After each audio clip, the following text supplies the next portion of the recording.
మనం ముఖ్యంగా మన పాలక పునీతురాలైనటువంటి సెసీలియమ్మ గారి పేరున పండుగ చేసుకుంటూ ఉన్నాం.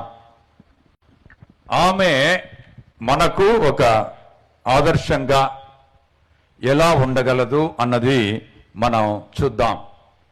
సెసీలియమ్మ క్రీస్తు శకము 250 ఆ ప్రాంతంలో జనించారు. ఈమె పుట్టుకతో క్రైస్తవురాలు కాదు, కానీ ఆమె చిన్నప్పటి నుంచే క్రైస్తవీకంలో పెరిగారు.